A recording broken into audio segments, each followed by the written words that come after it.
الحمد لله وحده والصلاة والسلام على من لا نبي بعده أما بعد فأعوذ بالله من الشيطان الرجيم بسم الله الرحمن الرحيم يا أيها الذين آمنوا بالله ورسوله والكتاب الذي نزل على رسوله والكتاب الذي أنزل من قبل ومن يكفر بالله وملائكته وكتبه ورسله واليوم الآخر فقد ضل ضلالا بعيدا صدق اللہ العظیم۔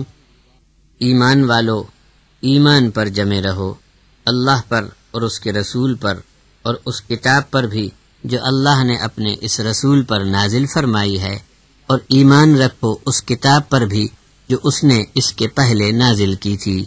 اور جو کوئی انکاری ہوا اللہ کا، فرشتوں کا، اس کی کتابوں کا، اس کے رسولوں کا اور آخرت کے دن کا، تو سو وہ بھول بھٹک کر بہت دور جا پڑا۔ محترم حضرات و خواتین، تفسیری خزانے کے آپ نے 4 کیسٹ سن لیے۔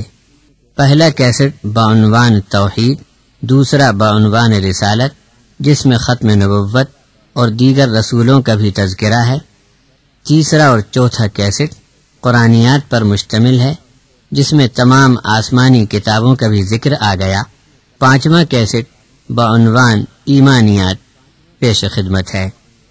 جن چیزوں پر ایمان رکھنا ضروری ہے ان میں فرشتے بھی شامل ہیں۔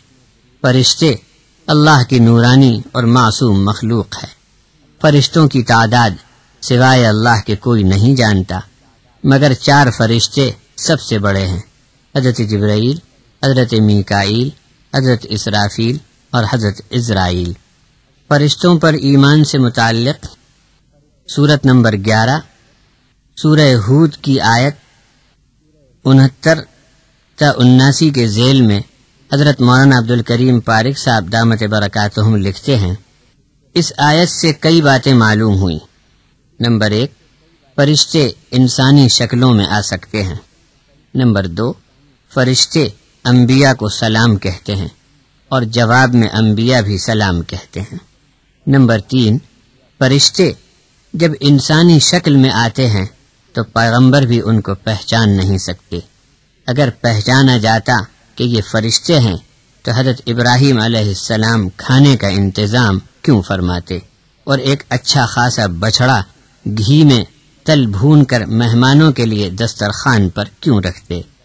نمبر 4، معلوم ہوا کہ فرشتے دسترخوان پر کھانے کے لیے بیٹھ بھی گئے لیکن کھانے کی طرف ہاتھ نہیں بڑھائے بلکہ خاموش بیٹھے رہے، اور حضرت ابراہیم ان کو پہچان نہ سکے، اور ابراہیم علیہ السلام کے دل میں مہمانوں کے بارے میں ڈر پیدا ہو گیا۔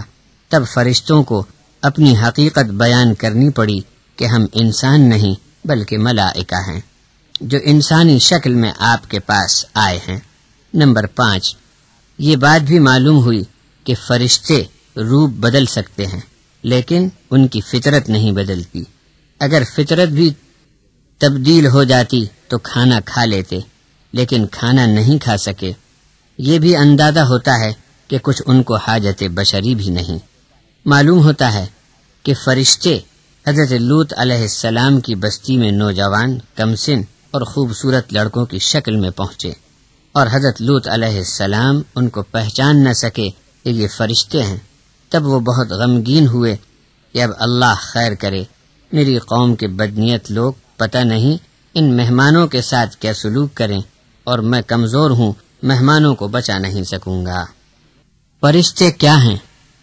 سورت نمبر 15 الحجر کی 58 آیت کی تفسیر میں حضرت مولانا فرماتے ہیں، فرشتے خدائی فوج کے ارکان ہیں، اللہ کے حکم پر عمل کرنا ان کا مقصود ہے۔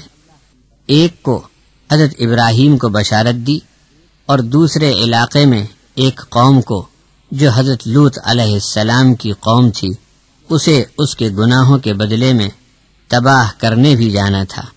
حضرت ابراہیم کو خیال ہوا کہ جتھے کی شکل میں ان کے زمین پر آنے کا اور بھی کچھ پروگرام ہوگا۔ حضرت کے پوچھنے پر فرشتوں نے یہ جواب دیا، ذلك بما قدمت أيديكم وأن الله ليس بظلام للعبيد۔ سورة الانفال آیت نمبر 51۔